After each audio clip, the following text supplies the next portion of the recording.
Bom, vamos orar, agradecendo ao Senhor por este maravilhoso momento, por essa oportunidade, por nós estarmos aqui entre irmãos, mesmo que seja uma mesa virtual, mas é uma oportunidade de nós olharmos aí para o rosto de muitos, né? Tem uns que não abrem a câmera, mas podem abrir também, fiquem à vontade para abrir, porque é legal a gente se enxergar, é bom a gente ver aí uns aos outros, mesmo que distante, né? Mesmo que não estamos aí próximos. Temos aí irmãos de Teutônia, temos irmãos aqui de, deixa eu ver, Teutônia.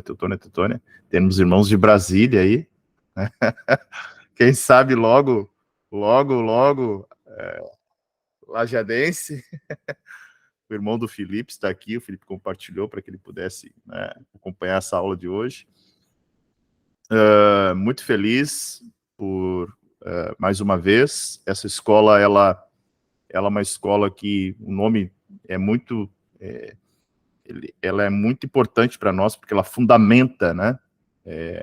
A gente entende que uma igreja sadia, saudável, uma igreja que realmente compreende a sua missão e avança na proclamação do evangelho, ela precisa estar fundamentada.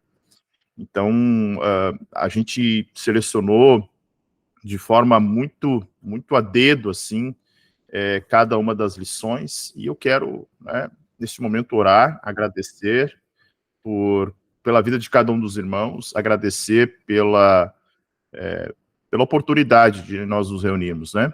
Então, vamos orar? Pai, eu te dou graças por mais uma vez nós nos reunirmos aqui, Senhor. Bendito e louvado é teu nome. Nós te adoramos, porque tu és grande, porque tu és tremendo, porque tu és Deus, porque tu és bom, porque a tua misericórdia dura para sempre. Tu nos permite, Senhor, que nós pudéssemos nesta noite nos reunir mais uma vez para aprendermos de ti, aprendermos da tua palavra, avançarmos como corpo, como igreja, avançarmos como na unidade da fé, avançarmos como tua família, Senhor, família de Jesus, como somos chamados cristãos.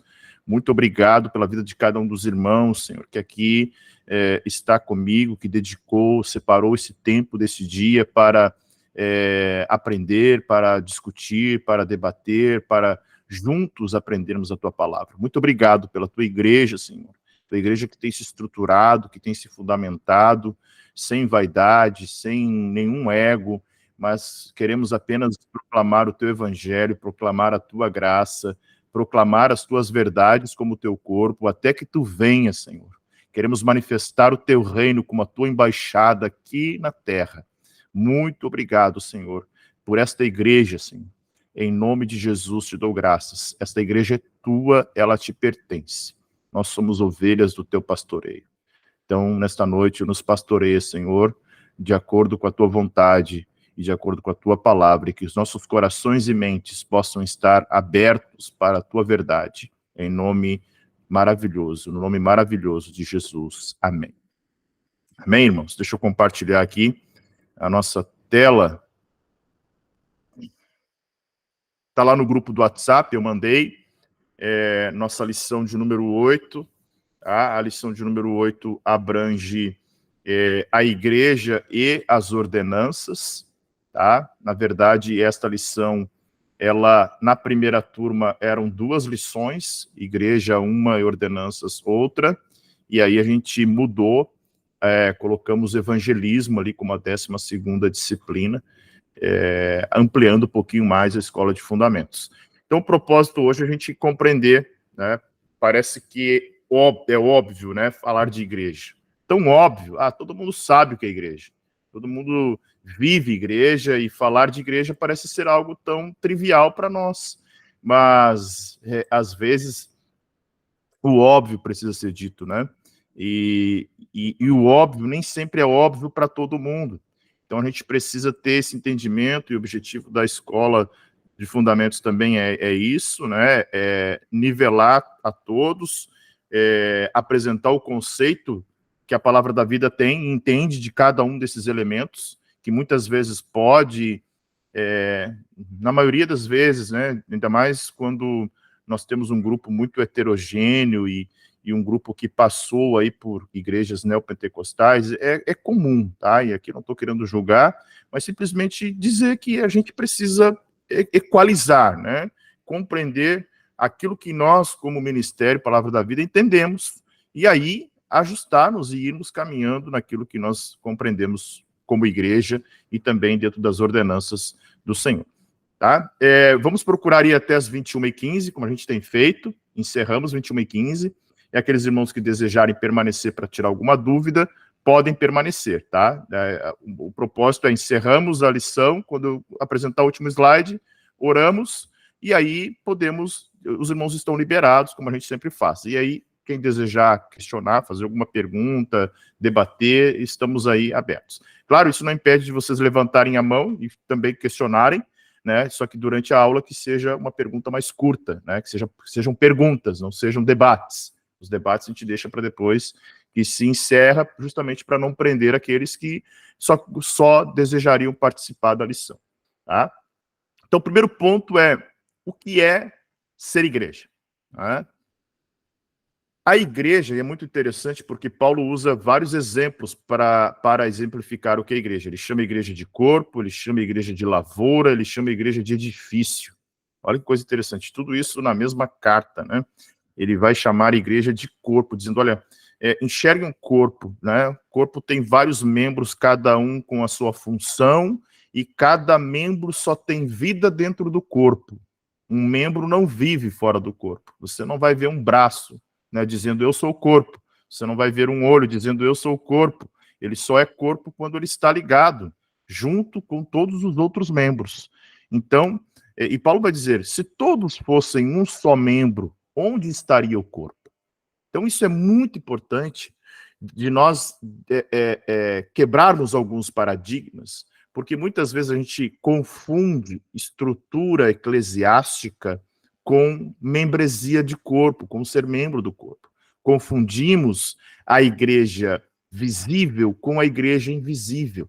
A igreja visível, ela muitas vezes é o que a gente enxerga, ela é composta por crentes nominais, por crentes ativos, ela é composta por pessoas espirituais e carnais, ela é composta por uma estrutura hierárquica. Já a igreja invisível não, a igreja invisível é aquela que reúne todos os membros do corpo de Cristo. E esse corpo ele pode ser local, né? Ou seja, a família local, a comunidade local, e também a igreja invisível, toda a igreja do Senhor. Tá? Então, igreja é um povo, né? A igreja não é um lugar. Tenho falado isso para os irmãos, né? Muito aqui. A igreja não é o templo. Essa questão de templo, ela existe mais ou menos há 1.700 anos. Nós vamos ver que a igreja primitiva não se reunia em templos, era nas casas. Na verdade, havia dois modelos, né? Havia o modelo o modelo de igreja micro, que era na casa, e havia a reunião mais congregacional, que muitas vezes acontecia no pátio do templo. Mas depois, quando os cristãos começam a ser perseguidos, até esta reunião no pátio do templo, ela é proibida. Então, começa uma perseguição muito forte, né, com os irmãos ali, e a partir do martírio de Estevão. Então, aquela reunião que acontecia também no pátio do templo não acontece mais, é só na casa. Durante 300 anos, os crentes se escondendo, né, fugindo, e ali era a igreja. Então, estava muito claro que não era necessário um templo, né, e nunca, em nenhum momento, Jesus associou a ideia de igreja a um templo, né? Esse conceito vem dos gregos. É claro que havia um templo em Israel, que é a evolução do tabernáculo, mas com um conceito totalmente diferente, com um altar, não era um lugar congregacional, né? Então, a igreja é um povo, não é um lugar, não é uma estatística, ela é um corpo, e algo muito importante de se estabelecer, é um corpo unido a Cristo, ou seja, Cristo é o cabeça. Então, não sou eu o cabeça, não é a diretoria da igreja cabeça, não é o presbitério da igreja cabeça, não é a liderança cabeça. A cabeça é Cristo, ou seja, o corpo está ligado a Cristo. Se o corpo não estiver ligado a Cristo, pode ser um corpo qualquer, não é o corpo de Cristo, tá? Então, igreja é isto, igreja é uma família unida por meio da adoração, ou seja, aquela ideia que se tem trabalhado muito hoje em dia, de que você não precisa da igreja para buscar a Deus, que você não precisa da igreja para ser igreja, que você é igreja sozinho, é um conceito antibíblico e equivocado. Nós somos templo do Espírito, habitação do Espírito Santo, mas só existe uma possibilidade de eu e você sermos igreja, que é juntos, uns com os outros, né? Então, esse é o conceito de igreja. Igreja, né, o termo que era usado na época, chamava de assembleia, né? Um povo reunido, chamado para decidir, chamado para, né, chamados para fora, alguns usam esse termo, né? Outros, uma assembleia, um grupo de pessoas, tá? Então, agora, olhando para o cristianismo, igreja é um grupo de pessoas que se reúnem regularmente, que confessam e dão evidências de que foram salvas apenas pela graça de Deus. Então, o que é a igreja hoje? É esse grupo de pessoas que tem reuniões frequentes, está junto, confessando, dando evidência, proclamando, manifestando a glória do Senhor. Então, o principal chamado da igreja é adorar e proclamar. Na verdade, a principal missão é proclamar o evangelho, mas nós, congregados, adoramos publicamente o Senhor. Então, todo o resto é periférico, tá? Todo o resto é periférico no sentido de que uma igreja, por exemplo, que está em plantação, ela pode não ter um departamento de jovens, ela pode não ter um departamento de música, ela pode não ter uma escola para as crianças, e ela continuará sendo igreja, né? Porque se ela proclama o evangelho e ela reúne esse grupo para adorar, ela é igreja. Então, todo o restante é bom, é útil, mas é periférico, né? Até porque os irmãos, né, do Antigo Testamento, claro, o tempo é outro, né? A gente não pode também ignorar essa lacuna temporal, mas naquela época a igreja primitiva não tinha basicamente nada do que nós temos hoje, né? E era igreja, e era culto, e era adoração, tá? Então, a igreja não significa uma estrutura hierárquica, departamental, com todos os cargos preenchidos. Isso até é bonito, é bom, funciona, mas o primordial é justamente que nós, como igreja, nos reunimos para dar evidência de que nós somos salvos e tão somente para glorificar a Cristo, glorificar a Deus por meio da fé em Cristo, tá? Então, esse é um ponto muito importante para nós observarmos. Agora, uma outra questão muito importante é que a igreja local é a autoridade na terra, né, que Jesus instituiu para afirmar e dar forma oficialmente à minha e à tua vida cristã. Em que sentido? A gente sempre, né, quem aqui já foi católico ou já, né, transitou no meio católico, já deve ter ouvido aquela expressão católico não praticante. O que é o católico não praticante? Ele se considera parte da tradição, mas ele não pratica, né? Ele não faz os sacramentos, os 7 sacramentos, não participa dos sacramentos, ele não frequenta a missa, né, com periodicidade, mas ele tradicionalmente se considera um católico, mas não praticante. Cristão não pode ser um cristão não praticante. Não existe essa expressão cristão não praticante. Por quê? Porque o cristão, ele já está determinando que ele faz parte da família. A primeira vez que os discípulos de Jesus foram chamados de cristãos em Antioquia, a expressão justamente dizia da família de Cristo. Olha, eles são da família de Cristo. Ser da família de Cristo significa pertencer à família de Cristo. Significa comungar com Cristo e comungar com os irmãos. E outro ponto importante, né, aquele texto que é usado de forma muito equivocada, onde estiver 2 e 3 reunidos no meu nome, ali estarei. Opa, estamos aqui num pequeno grupo, estamos em mais de 2 ou 3, Jesus está no nosso meio. De fato está.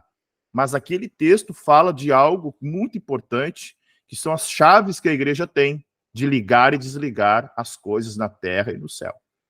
Ou seja, quando eu digo que a igreja local é autoridade na terra, estou dizendo que para que a minha vida cristã seja oficialmente uma vida cristã, eu preciso estar ligado à igreja. Né? E há nesse período pós-moderno, que eu chamaria até de pós-cristão, né? uma força engendrada, arquitetada, justamente para desconstruir essa ideia de que você pode ser um cristão e não depender de uma vida na igreja. De fato, para crer em Deus, você não precisa da igreja. Mas é aquilo que eu digo. É impossível dizer que eu amo a Cristo e não amar o seu corpo. Como é que eu vou dizer que amo a Cristo e não amo o meu irmão? Não amo estar com meu irmão. Como eu vou dizer, Jesus, eu te amo, mas olha, o teu corpo, deixa eu longe, não quero igreja. Não tem como. Ah, mas a igreja é feita de pessoas assim, assado, desse jeito, daquele outro jeito. Seja bem-vindo. É mais um para acrescentar e evoluir e desenvolver maturidade e santidade. Porque a igreja é feita de pessoas. Na verdade, tudo em nossa sociedade, onde há pessoas, há problemas. Então, a igreja não vai ser diferente. Né? É claro que existe uma diferença no sentido de que nós caminhamos e buscamos um amadurecimento, uma maturidade na fé constantemente e buscamos uma vida de santidade, né? Então, olha só, pontos importantes, né, que a gente precisa entender. Por que a gente precisa se unir a uma igreja? Por que pertencer a uma igreja é importante? Para assegurarmos a nós mesmos que nós somos salvos. É na igreja que a gente exorta, é exortado, se motiva, se auxilia, é ensinado, é onde nós podemos ajudar os irmãos, desenvolver os hábitos espirituais. É na igreja, né? É na igreja que a gente ensina a amar, é na igreja que a gente estende a mão. Olha que coisa linda tem sido o movimento dos irmãos aí, né, que tem reformado, auxiliado na construção ali, na reforma da casa, né? Olha, quando a gente vê até os mais jovenzinhos agora subindo e auxiliando no semeando, né? A filha do Paulo e da Diana, a filha da Carla, ou seja, isso é louvor e adoração a Deus em conjunto. Então, nós asseguramos a nós mesmos que fazemos parte desta família, quando servimos uns aos outros. Quando em uma vida de obediência à palavra de Deus, nós exercemos esses hábitos espirituais. Tá? Segundo, ponto muito importante, para nós evangelizarmos o mundo. Alguém poderia dizer, mas pastor, eu posso fazer isso sozinho? De fato, pode, mas juntos nós temos mais eficiência, juntos nós temos mais coragem, juntos nós podemos pensar em outros modelos e estratégias que funcionem, né? Uma cabeça, né? Duas cabeças pensam melhor do que uma. Então, imagine um corpo inteiro. Então, para evangelizar o mundo, nós juntos tornamos visível ao mundo a pessoa de Cristo. Ou seja, as implicâncias do evangelho, que eu tenho falado muito, né? O que o evangelho implica na vida de um salvo? E isso, de certa forma, nós vamos testificar. Porque quando Jesus vai ascender aos céus, ele diz para os discípulos, nós vimos até na lição sobre o Espírito Santo, né? Ficar em Jerusalém, até que do alto sejais revestidos de poder, e ser-me-eis minhas testemunhas. Ou seja, nós testemunhamos do amor de Jesus para o mundo. Outro ponto importante é mostrar a verdade do evangelho. Ou seja, num mundo que nós vivemos de tantas verdades e de verdades relativas, onde cada um diz, olha, cada um tem a sua verdade, não é bem assim. Existe uma verdade. Jesus disse, eu sou a verdade. Então, e outro ponto importante, a gente será perseguido. Eu creio muito nisso, que a igreja será perseguida. Mas a igreja deve ser perseguida pela mensagem que ela carrega, não pela forma como ela se comporta. Então a gente tem que combater essa ideia de que os cristãos são pessoas detestáveis, né, que se acham melhor do que as outras. Não, nós temos que ser conhecidos pelo amor, pelo altruísmo, né, pela identidade, o caráter de Cristo. É por isso que eu e você temos que ser conhecidos. Não por um povo que as pessoas acabam rejeitando por causa, né, de muitas vezes de bandeiras que não tem nada a ver com o evangelho. Né? Que podem, talvez, até serem bandeiras, digamos assim, secundárias, mas aí nós estamos muitas vezes provocando uma sociedade, não em relação à mensagem do evangelho, que é uma mensagem dura, sim, que confronta, que tira o homem da sua vida de pecado, dura no sentido, ela é uma boa nova, óbvio, mas é uma mensagem que tira o homem da sua zona de conforto em relação à sua vida pecaminosa. Confronta o homem, mas poderemos até ser rejeitados, Jesus disse, né, mandando os seus discípulos em dupla, dizendo, olha, vocês irão como ovelhas indo para, né, para o matadouro. Então, mas por quê? Por causa da mensagem que carregavam, não por causa do seu comportamento. Tá? Então, nós precisamos mostrar a verdade do evangelho. Outro ponto importante é para nós cooperarmos na edificação dos outros. Tá? Então, isso para mim é uma verdade fundamental como igreja. Ou seja, nós, como igreja, precisamos exercer o amor, a piedade, a compaixão, a humildade, o perdão. Né? Então, nós não podemos ter privilégios em detrimento de outros. Eu sempre tenho dito isso. É bem provável que tenhamos afinidades. Normal, gente.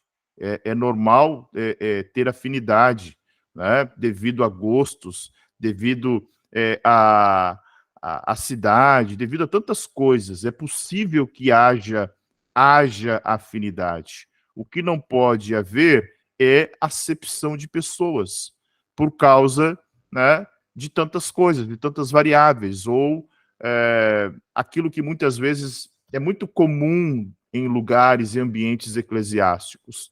Inveja, a cobiça, o orgulho, a vaidade, né, a disputa por lugares. Isso não pode acontecer. Tá?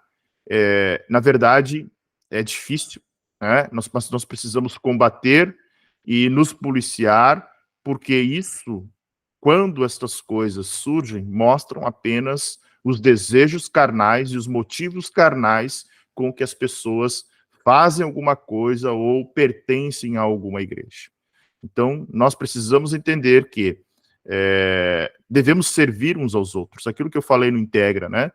Servir uns aos outros. Então, quando a gente diz que ama os irmãos, nós precisamos demonstrar isso realmente. Tá? E alguém vai dizer, a lei se resume a isso. Tá?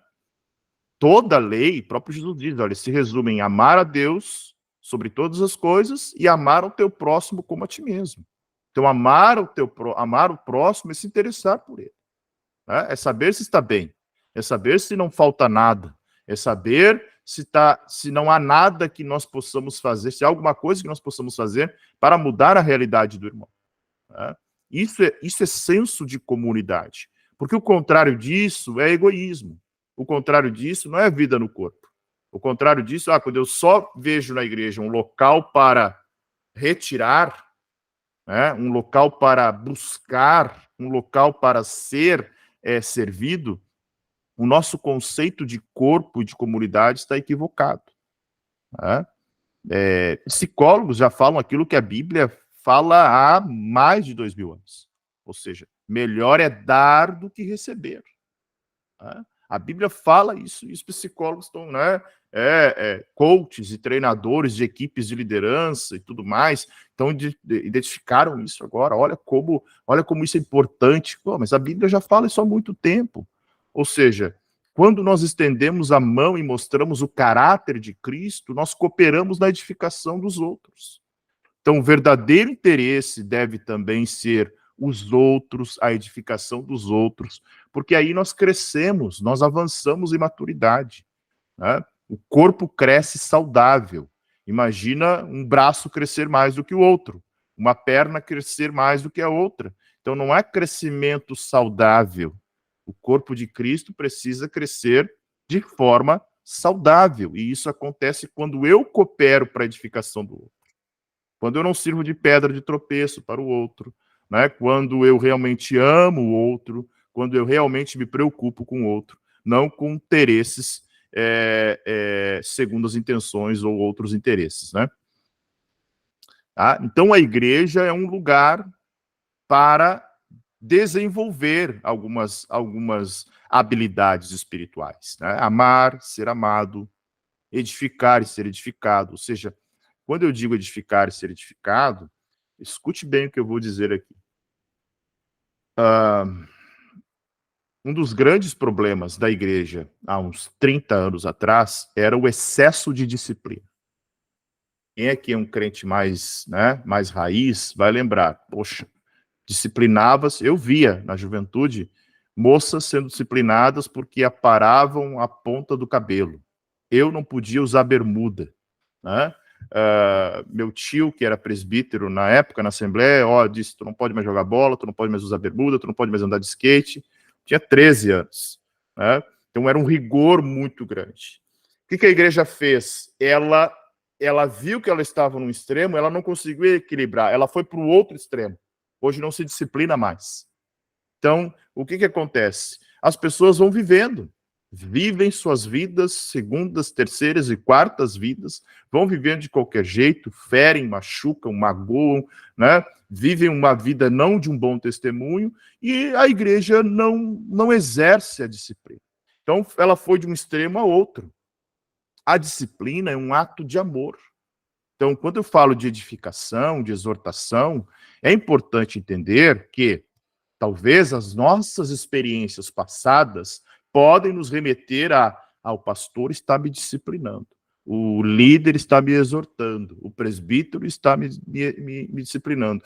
Ele olhou para o lado pessoal, ele não gosta de mim, não sei o que, papai. Porque isso acontecia muito, né? Antigamente isso acontecia muito. O que nós precisamos entender é a disciplina é um ato de amor.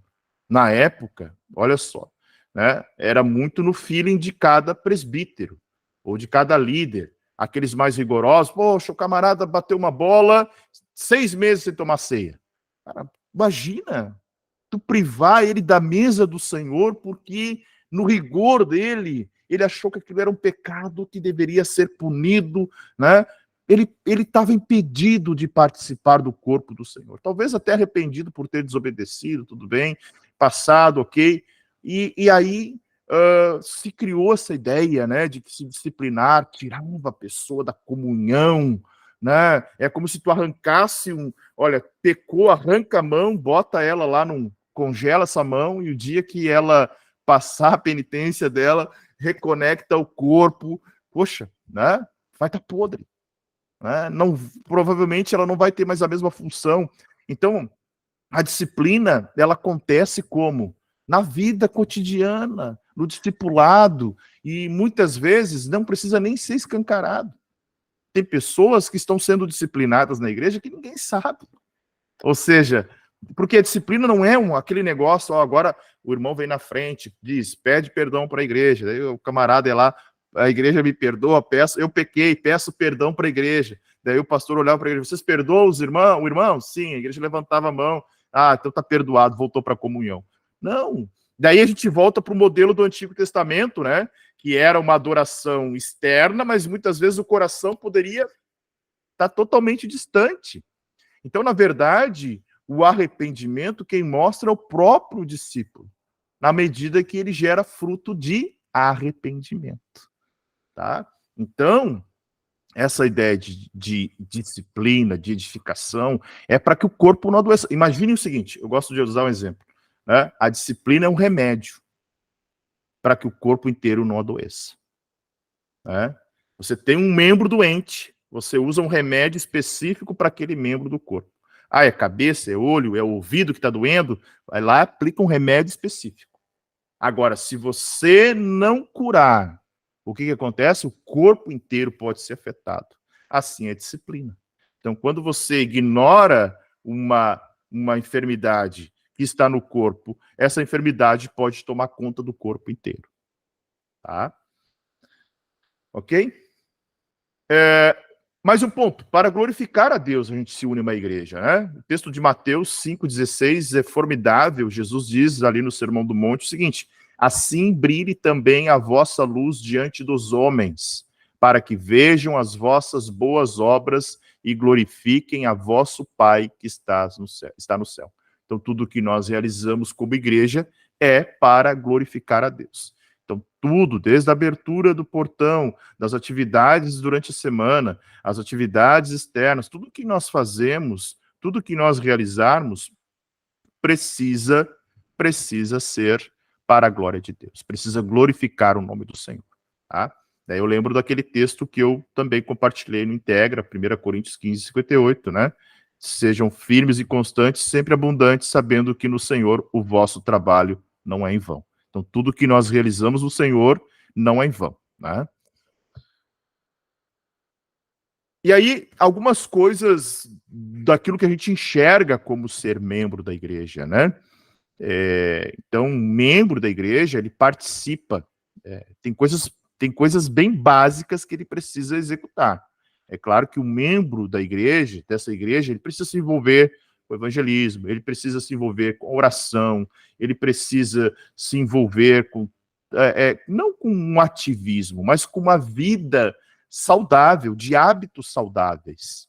Né? A gente tem aí trabalhado nos grupos de convívio e com a ideia de justamente induzir e incentivar que os irmãos participem, porque aquilo que a gente proclama no domingo precisa reverberar durante a semana, precisa ser manifestado durante a semana, nós precisamos viver durante a semana. É claro que participar da ceia, do batismo, são pontos fundamentais, né? Um membro de uma igreja, ele é batizado, ele precisa descer as águas, ele precisa concordar com a declaração de fé da igreja, né? Ele precisa olhar para os pontos de fé da igreja e dizer, sim, eu creio nisso, eu concordo com isso. Ele precisa subscrever um termo de compromisso. O que eu tenho dito sobre isso e o presbitério tem falado também, irmãos? A gente tem procurado, e já saiu pessoas do nosso meio, e nós não somos donos de ninguém. Né? As pessoas sairão, assim como virão, assim como estão vindo muitas pessoas. Olha o que foi ontem, né?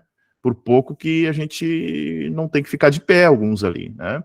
Então, as pessoas estão chegando. São pessoas que algumas vão permanecer, nós precisamos discipular, nós precisamos chegar, aquele fluxo que a gente definiu precisa funcionar, né? A gente tem que trazer elas para uma próxima turma de integra, depois para a escola de fundamentos, mas nem todos permanecerão. As pessoas, por seus motivos particulares, às vezes sairão. E nós não somos donos de nenhum discípulo, né? Os discípulos pertencem ao Senhor, os discípulos não são nossos, as ovelhas não são nossas. Então, a gente não... A pessoa pediu, pastor, estou querendo sair, bom, sai, pode ir. Só que uma coisa que a gente tem falado sempre, né? Procura se comprometer com a igreja. E se comprometa até mesmo se for sair. Né, de vir falar por que estou saindo e pronto. E a gente fica tudo bem, né, a gente não fica, talvez, né, perturbando e pedindo, como é que tu tá bem, não tá, vem, não vem, né, porque muitas vezes se torna chato, né, a gente, né, pedindo aí, tá bem, não vem, tem alguma coisa acontecendo, embora os irmãos que às vezes se afastam por algum motivo, a gente tem acompanhado, mas a ideia é de que há um compromisso. Nós não estamos falando de um clube que eu paro de pagar a mensalidade e não apareço mais. Nós estamos falando do corpo de Cristo. Embora ninguém é dono de ninguém aqui, há uma responsabilidade mútua. Eu não posso chegar amanhã e dizer, irmãos, né? Olha, estou indo. Não. Há uma responsabilidade mútua, há um compromisso, eu não gosto de usar esse termo aliança, porque remete muito a igrejas neopentecostais, que acabam, né, fazendo com que, olha, aliança não se quebra, né, e daí o cara fica preso, amarrado ali, nunca pode sair da igreja, porque ele ouviu que a aliança não se quebra, e daí ele está lá sofrendo, pagando os pecados, e não pode se desligar. Não, é uma relação de amor que pode, né, durar por um tempo indeterminado ou não.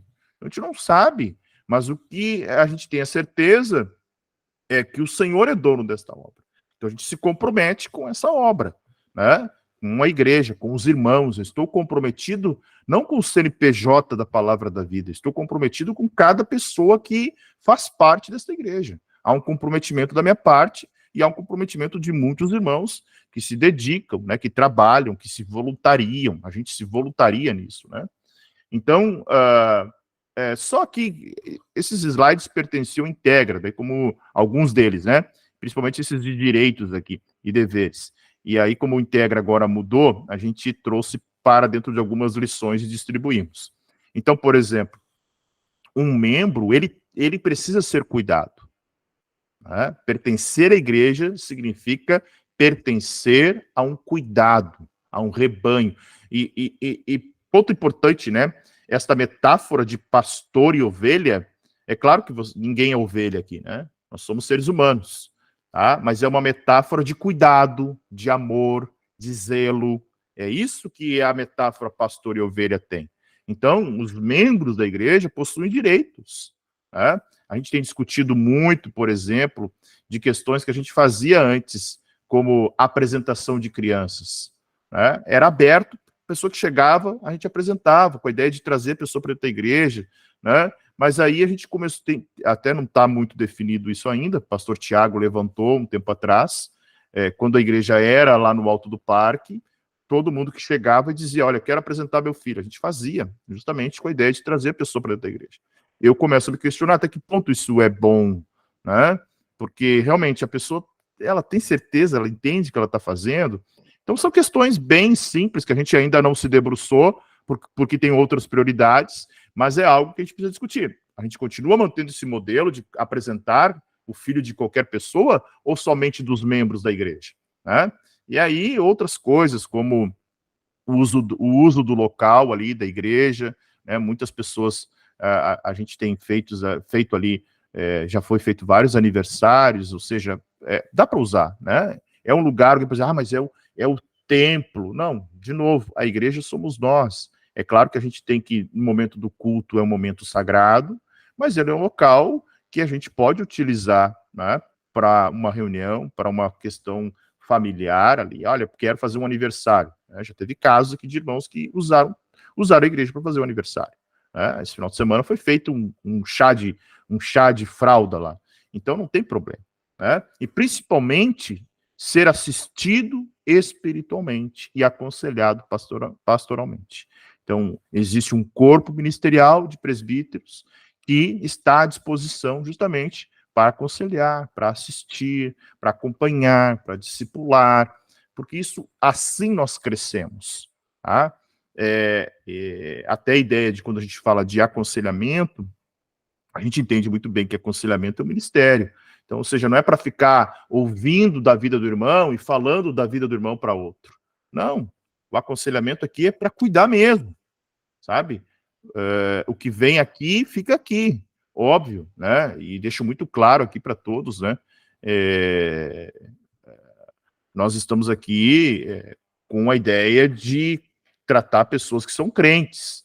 Então, haverá dificuldades no nosso dia a dia, na nossa vida profissional, familiar, pessoal, que a igreja está aqui justamente, não para resolver, talvez tem coisas que a gente não vai conseguir, né, mas dá um norte, dá uma direção, dá um aconselhamento bíblico, né, e aquilo que estiver ao nosso alcance, sim, fazer, né. Quando a gente fala de membros, é muito importante falar sobre as responsabilidades, né?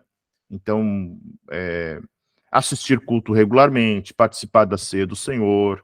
Tá? Então, a ceia é fundamental. Né? A gente, até em outro momento, teve uma discussão se a ceia poderia ser todo o culto. Né? A ceia é fundamental, é uma ordenança de Jesus, nós vamos falar nela daqui a pouco, né? Então, participar da ceia mostra justamente o quanto eu amo estar com os irmãos e comungando e proclamando, entendendo que o corpo e o sangue de Jesus é fundamental nessa minha relação com Cristo e relação com a igreja. Participar das assembleias, né, coerentemente, orar com regularidade. A gente tem aí o nosso relógio de oração, né, está acontecendo aí já há 17 semanas. Eu quero propor aí, né, amanhã conversando com o presbitério, se a gente também cria um momento de oração aí semanal, presencial, pensando no modelo, mas a gente precisa orar, né? A igreja precisa orar cada vez mais. A oração é fundamental. Daí não adianta a gente ficar, de novo, naquilo que eu falei que é periférico, né? Se importando, se envolvendo tanto com o periférico e esquecendo um dos pontos mais importantes, que é a oração. Precisamos, e assim, é algo que eu tenho sentido falta, e pensando e discutindo com os irmãos, vamos ter um culto no meio da semana, vamos voltar, não vamos voltar, e aí o Senhor me mostrou um norte, assim, nós precisamos de uma reunião de oração, né? Nós não precisamos de mais um culto no meio da semana, nós precisamos de uma reunião de oração. E aí quem deseja orar, quem deseja buscar, quem deseja estar junto, né, se una junto comigo lá. Eu estarei ainda, né, provavelmente, vamos anunciar ainda nos cultos aí, se vai ser na quinta-feira, provavelmente numa quinta-feira, né, porque nas quartas a gente tem a estudo aí com o presbitério, e provavelmente nas quintas. Mas a gente precisa orar. Orar é fundamental. Uma igreja que não ora fracassa. Então, tudo que nós realizarmos, se nós negligenciarmos a oração, será um fracasso. Por mais bonito e plástico que seja. Então, não adianta a gente fazer tudo o que a gente faz se não existir comunhão, contato com aquele que é o Senhor, né, da igreja. Então, é necessário.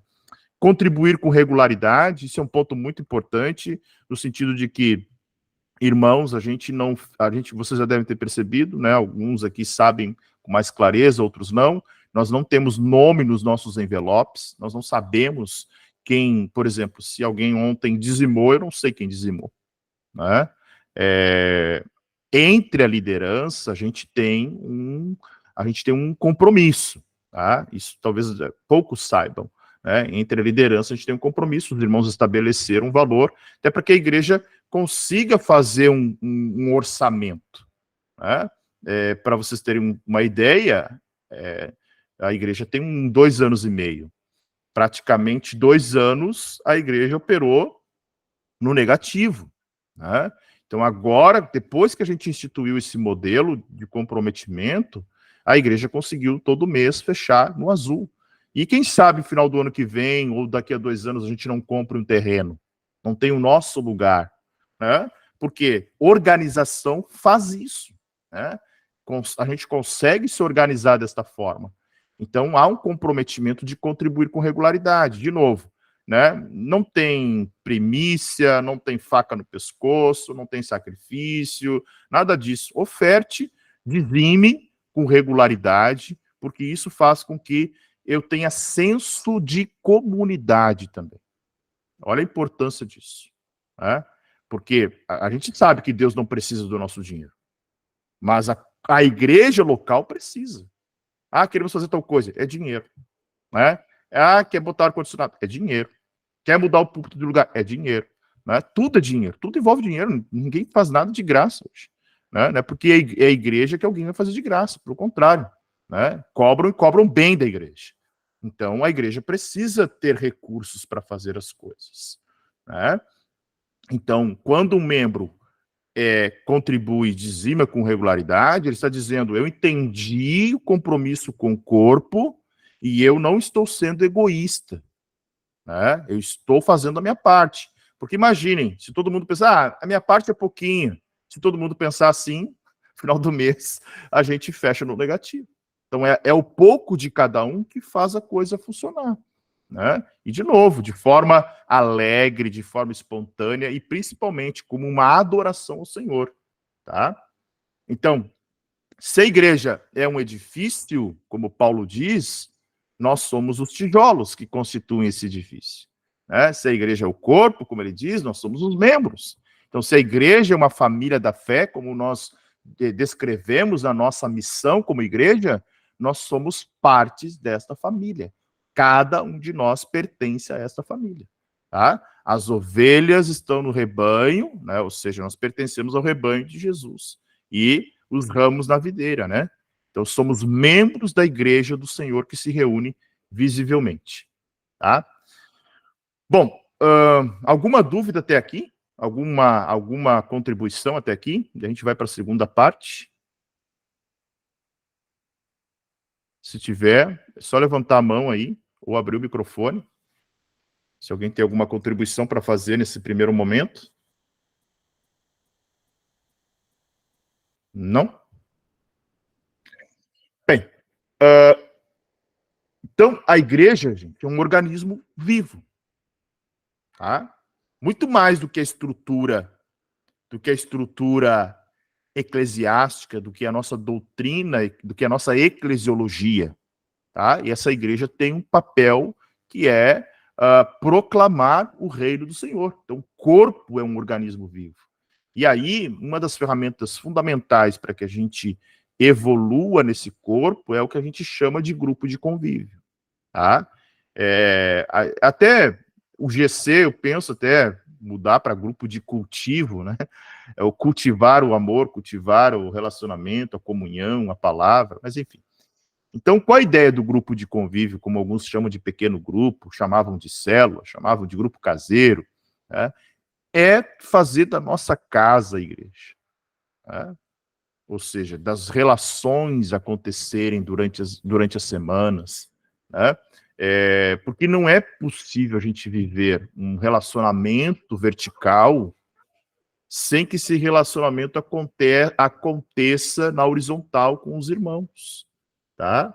Então, os grupos de relacionamentos é muito mais do que a igreja não vai ter um culto no meio da semana e ela trabalha com grupos de convívio, é uma agenda, é um programa. Não, é repartir a vida, né? É durante a semana estar em comunhão com os irmãos. E a gente tem adotado um modelo agora, vocês já devem ter percebido, já é a terceira semana que a gente trabalha a mesma palavra durante os 5 dias, de segunda a sexta.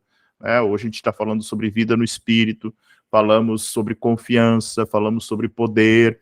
Então, de segunda a sexta, a mesma palavra, a mesma linha da palavra, justamente para que a gente crie hábitos espirituais, né, que fundamentem, que a gente consiga durante a semana, daí no grupo de convívio, né, no grupo do WhatsApp que o grupo de convívio tem, compartilhar essa palavra, estudar essa palavra, falar dessa palavra e viver isso, né? Então, o grupo de convívio é a extensão da igreja, né? É onde os relacionamentos vão se dar com mais frequências, de forma mais intencional, né? Muitas pessoas têm chegado à igreja por causa do grupo de convívio. Um bom exemplo é o Carlos e a Rite, né? Vieram para a igreja por intermédio do grupo de convívio de Teutônia. Congregam conosco, estavam afastados, eu não lembro bem, já tinham, né, saído da Remir, depois ido, acho que, para uma outra igreja, e permaneceram um tempo e estavam meio assim, sabe, aquele, né, vou, não me sinto fora. E aí o grupo de convívio trouxe, né? Tem mais 2 famílias lá que o grupo de convívio provavelmente vai trazer quando eles resolverem suas situações afetivas, né, de casamento, etc e tal, mas tem mais 2 casais, ou seja, olha como o grupo de convívio é uma ponte para a igreja crescer. Olha como isso é importante, né? E algo muito importante aqui em relação ao grupo de convívio é que nós não queremos que ninguém se sinta obrigado a abrir um grupo de convívio, né? Ninguém se sinta massacrado ou, né, pressionado a gerar o famoso fruto, né? Nada disso. Gente, fruto é fruto do Espírito. Amor, paz, alegria, bondade, paciência, benignidade, fé, né, mansidão e domínio próprio. Isso é fruto. Fruto nosso pode trazer pessoas para Cristo. Então, ninguém é obrigado a nada. É claro que a gente incentiva. O grupo de convívio, a gente enxerga que nessa jornada do discipulado que a gente tem criado de forma, né, na tentativa de ser salutar, de sair da escola de fundamentos, passar pelo grupo de convívio, a gente entende que isso gera comunhão e relacionamento intencional. Tá? Bem, como eu falei, essa lição ela foi modificada, então a gente tem uma segunda parte dela que fala sobre algumas práticas dessa vida da igreja, que são as ordenanças. Nós entendemos que Jesus nos deixou duas ordenanças, eu falei anteriormente, né, citando o exemplo da Igreja Católica. A Igreja Católica entende como sacramento, algumas igrejas reformadas chamam as ordenanças de sacramento, né? Sacramento tem a ideia de algo sacro, santo, né? Então, por exemplo, a Igreja Católica diz que o matrimônio é um sacramento. Eu acredito ser um equívoco, porque muitas vezes pessoas que nem praticam, nem vivem o catolicismo, estão casando, ou seja, e não tornam o casamento santo porque estão casando, né? E às vezes casam de tudo quanto é jeito. Então, ou seja, o casamento é uma aliança, não é um sacramento. Né? A extrema-unção, que a Igreja Católica chama de sacramento também, né? É meio estranho, né? Mas tudo bem. Mas a gente entende que a palavra define dois mandamentos específicos, e, como ordenança, eles devem ser repetidos reiteradas vezes. Essa é a ideia de ordenança, ou de sacramento, propriamente dito, né? Então, no caso dessas ordenanças de Jesus, nós temos duas, o batismo e a ceia, que devem ser repetidos, né, com frequência, né, para que o povo de Deus, a igreja, se lembre não apenas do sacrifício de Cristo, mas do efeito que estas ordenanças geram em nossa vida, né? Então, Jesus deixou claro, por exemplo, Mateus 28:19, ensinar e batizar, olha só. Portanto, ide, ensinai todas as nações, batizando-as em nome do Pai, e do Filho, e do Espírito Santo. Detalhe muito importante, nós não rebatizamos pessoas que foram batizadas em nome do Pai, do Filho e do Espírito Santo, né? Se houver pessoas que passaram pelo adventismo, ou até mesmo pelo testemunhas de Jeová, ou até mesmo o catolicismo, até por entender que são seitas, né? Até pelo conjunto de heresias que existem, nós rebatizamos, né? Então, testemunhas de Jeová, adventistas, católicos, sim. Agora, outras igrejas protestantes e cristãs, né? Claro, se for algo muito novo, tem que ser analisado, mas as grandes tradições, não entendemos a necessidade de um rebatismo, tá?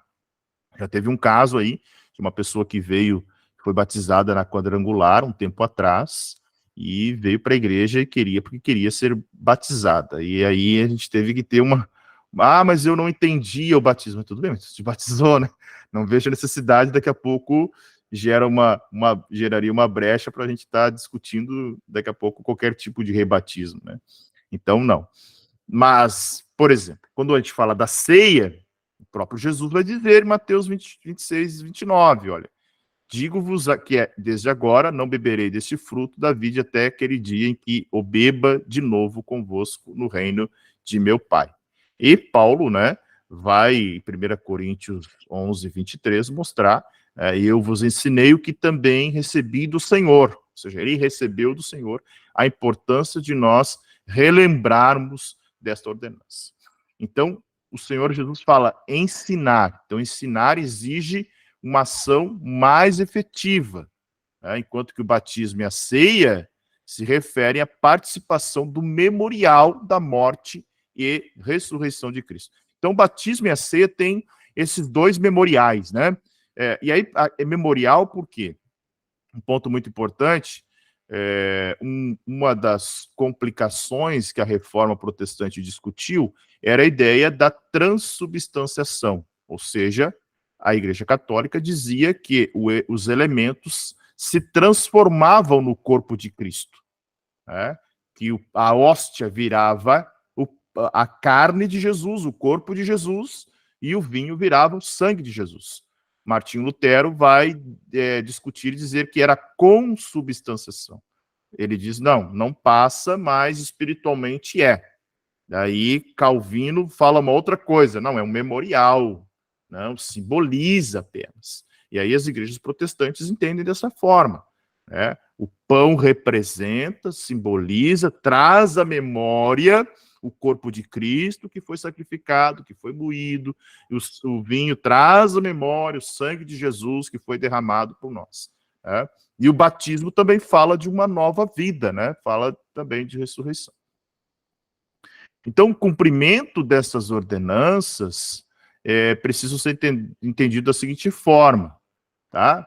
Biblicamente, não traz bênção especial para ninguém. Tá? O batismo, por exemplo, não salva ninguém. Tá? Participar da ceia não me reveste de poder para mais 30 dias. Tá? Participar da ceia não é o. Eu já ouvi dizer, eu estou bebendo o sangue de Jesus e o sangue de Jesus vai te curar, não precisa mais tomar remédio.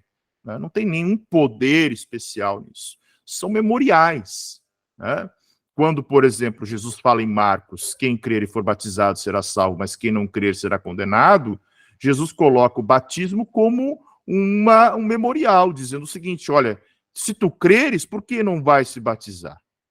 Mas, se não tiver como se batizar, mas creu e morreu, não é condenado, porque a condição para não ser salvo é não crer. Ele não fala não ser batizado. Diz quem crer e for batizado será salvo, mas quem não crer será condenado. Tá? Então ele não fala que quem não crer e não for batizado será condenado. Não. Mas o batismo é crê, professa, tem a possibilidade de se batizar, batiza, porque é um memorial, porque é algo que realmente mostra que, como testemunho para a igreja, para a sociedade, publicamente, né, para o mundo espiritual, que realmente tu está decidido a viver uma vida com Cristo. Tá? Então, o cumprimento, embora não traga salvação nem poder, o cumprimento demonstra 2 pontos importantes: obediência e fé. Né? Eu obedeço a palavra. É uma ordem de Jesus. Então, participar da ceia é uma ordem de Jesus. Se batizar é uma ordem de Jesus. Tá? Então, essa prática, ela beneficia a vida do cristão. Porque eu estarei em obediência com a palavra. Né? Estarei obedecendo a ordem de Jesus. É mais isso, tá? Então, as ordenanças servem como um memorial para os crentes de todas as gerações e, por isso, sempre devem ser lembradas e celebradas na comunhão dos santos. Então, por exemplo, a gente está para marcar um batismo. O batismo faz parte, né, da nossa celebração. A ceia que nós ceamos ontem faz parte desta comunhão dos santos, né, de nós celebrarmos, de realizarmos isso até que Cristo venha, de constantemente mostrarmos que somos realmente uma família, né? É claro que a própria questão da ceia, que a gente entra agora, depois do batismo, deixa eu voltar aqui, ela não era como nós ceamos hoje, né? Não era um pedacinho de pão, uma porçãozinha de vinho, era um banquete.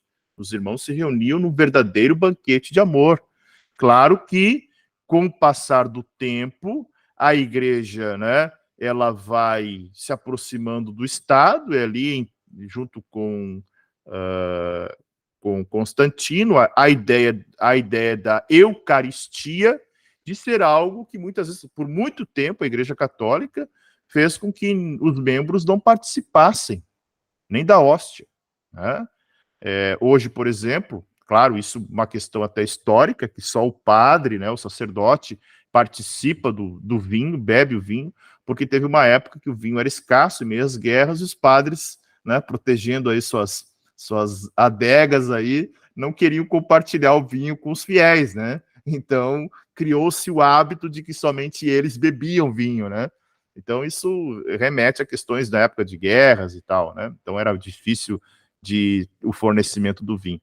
Mas, por muito tempo, a igreja privou até os leigos, os fiéis, de participarem do corpo, né? Justamente por dar aquela ideia de separação, né, de uma casta sacerdotal de uma casta de leigo.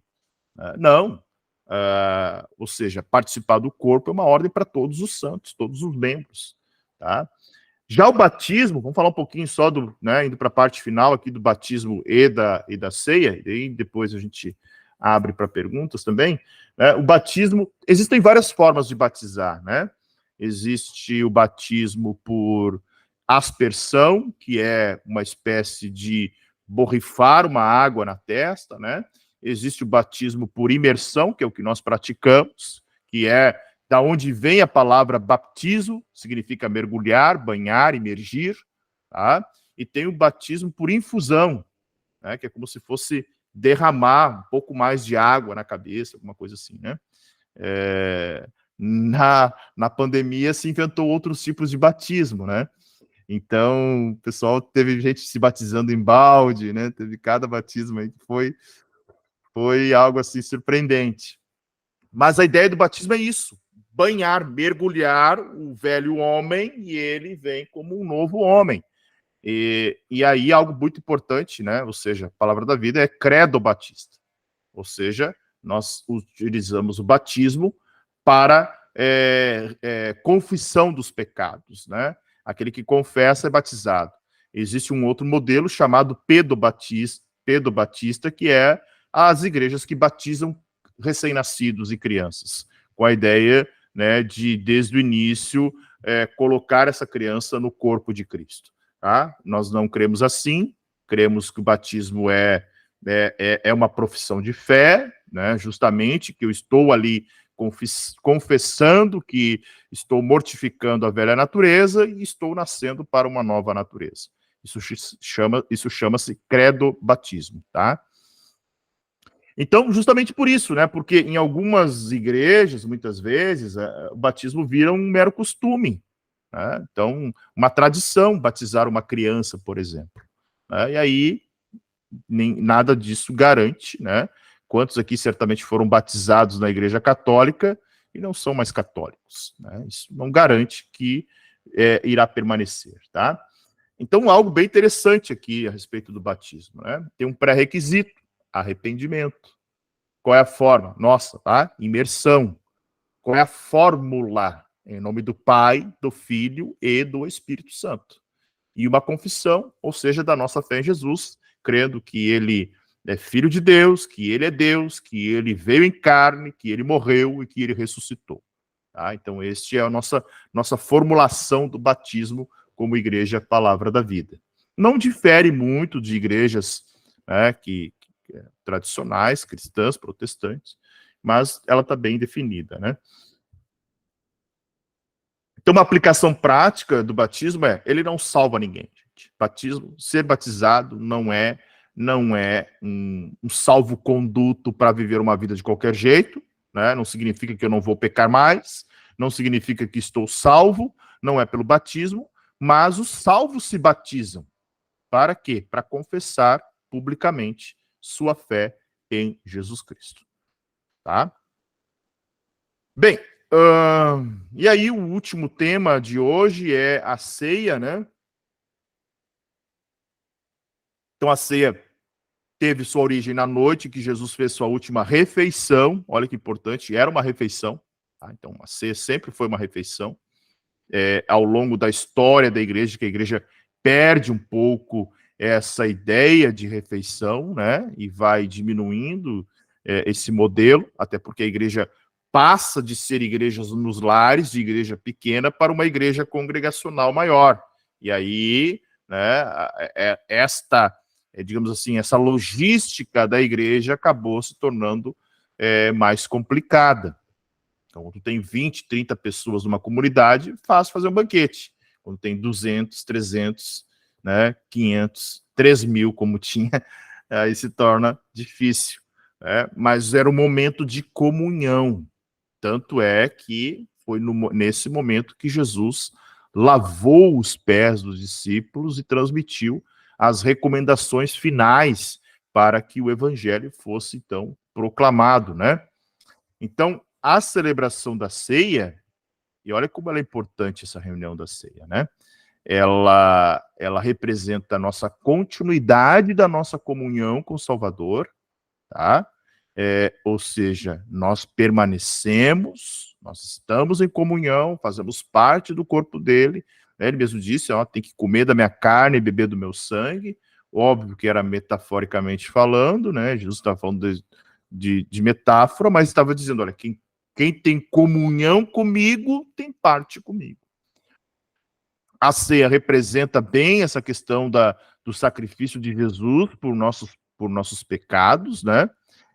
Ou seja, a ceia simboliza isso, representa e lembra de que Cristo entregou o seu corpo e seu sangue por nós na cruz do Calvário, e a ceia instituída pelo Senhor foi celebrada na Páscoa, né? Algo muito importante também, toda uma questão simbólica que existia, principalmente naquela época. E celebra uma nova aliança entre Jesus e os seus seguidores. A grande questão da ceia, para mim, é que um ponto bem importante é justamente a ideia de que o sangue de Jesus é o sangue de uma nova aliança, que o próprio profeta Jeremias profetizou a respeito disso, né? E o Senhor faria uma nova aliança, não como a aliança que tinha sido feita com seus pais, ou seja, uma aliança que era um sangue que não podia redimir.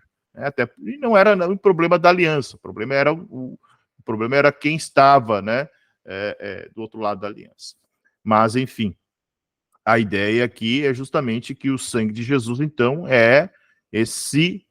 o sangue da nova aliança, né, e celebra, então, esse novo tempo para os seguidores de Jesus.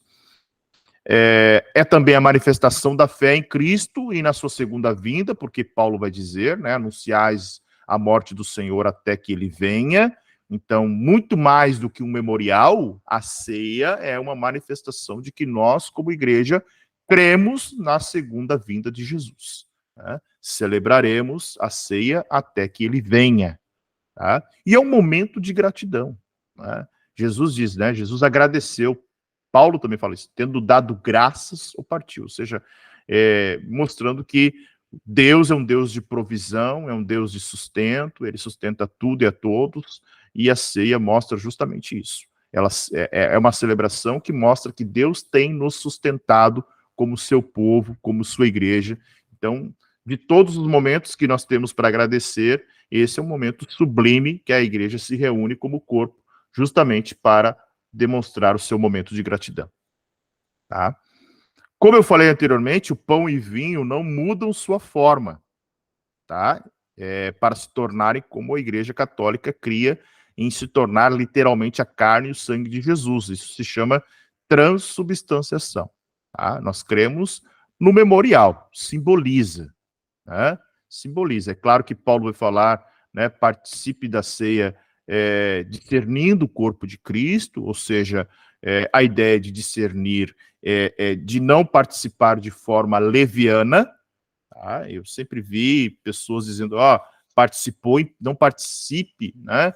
Você pecou, não participe.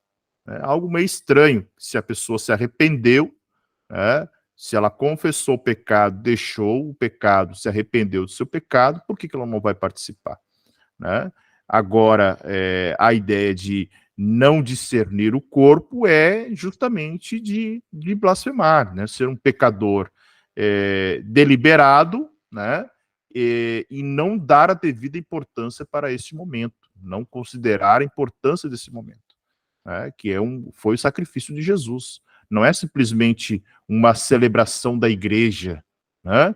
É uma ordenança do Senhor Jesus. É uma ordenança para que fosse feito em homenagem, em memória dele. Fazer isto em memória de mim, ou seja, lembrando do sacrifício do próprio Cristo. Tá? Bom, então, finalizando aqui, a ceia do Senhor é um momento de comunhão importante para os membros do corpo, pois nesse momento nós juntos relembramos o sacrifício de Cristo até que ele retorne. Né? E a vinda de Cristo para buscar a sua igreja deve ser um dos nossos motivos de celebrar a ceia. Tá?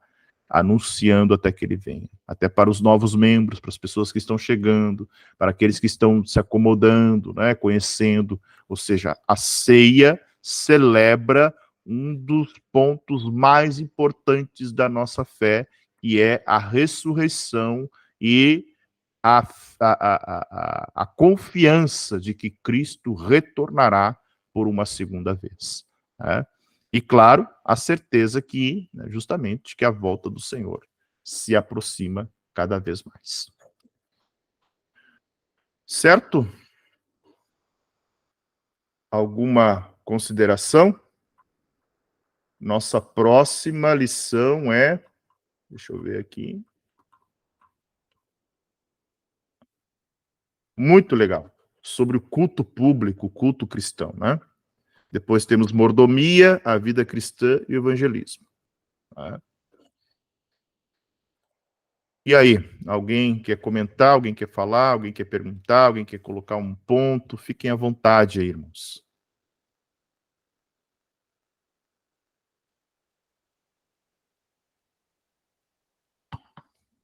Alguém? Hoje o tema não é tão polêmico. Fala, Eduardo.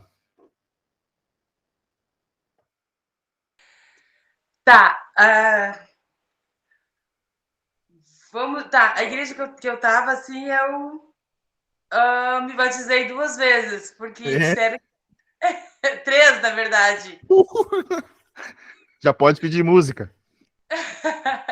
Porque eu me batizei a primeira vez foi em 2008.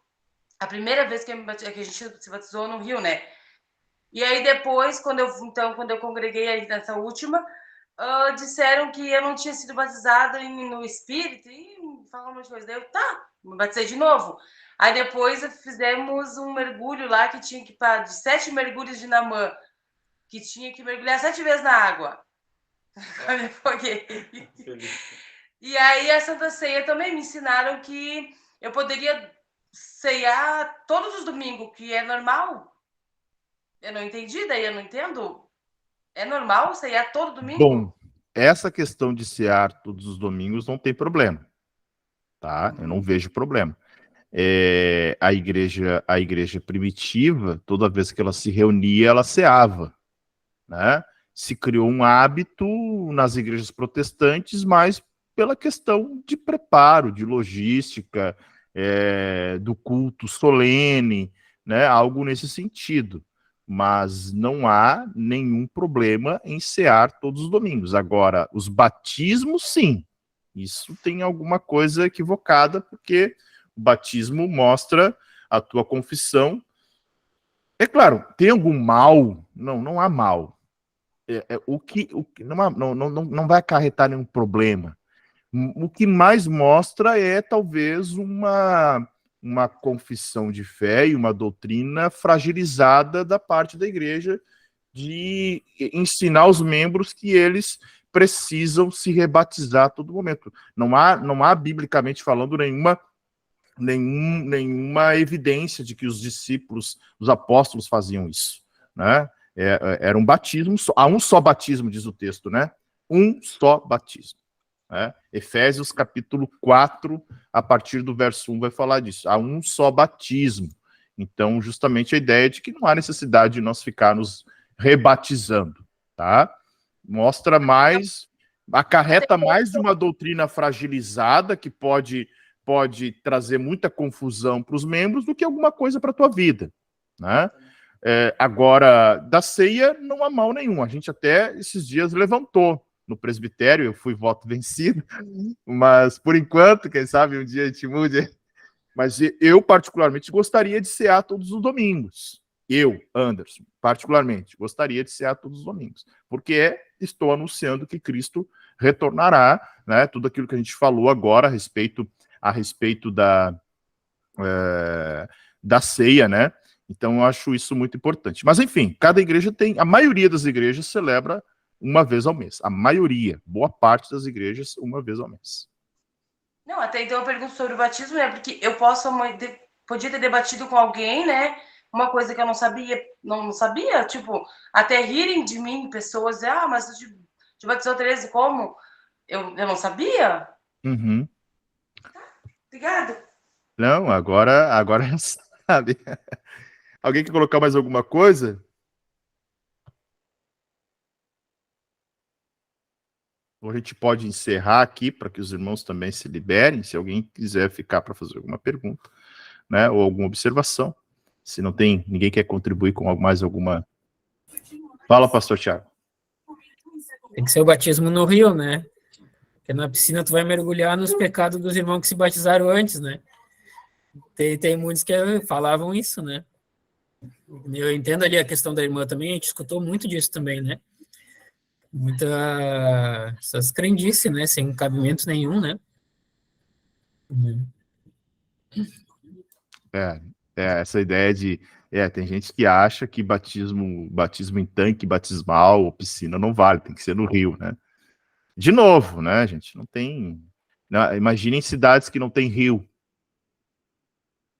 Tem lugares que não tem rio. E aí, como é que fica? Como é que os irmãos se batizam? Então não é nada disso, né? Muito mais o cerimonial, memória do que realmente ser tão rigoroso assim nesse sentido, tá? Ok? Mais alguém? Ou ficamos por aqui? Ficamos por aqui. Eu pedi para o Felipe fazer essa oração aqui, agradecer por este momento tão precioso. E aí a gente encerra essa nossa 8ª. Estamos aí, faltando 4, né? 4, um mês aí, encerramos essa turma, né, da Escola de Fundamentos. Pode ir lá, Felipe. Boa noite, meus irmãos. Vamos orar, então. Senhor Deus e Pai, nós te agradecemos, Senhor, por mais uma oportunidade de estarmos na Tua presença, estarmos em comunhão, Senhor, aprendendo um pouco mais da Tua palavra, Senhor, nos fortalecendo juntos, Senhor, nos instruindo mutuamente, Senhor, para que cada um de nós seja formado em Ti, a Tua imagem e semelhança.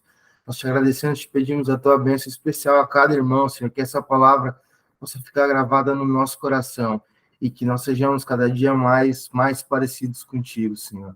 É o que nós te pedimos e te agradecemos em nome de Jesus.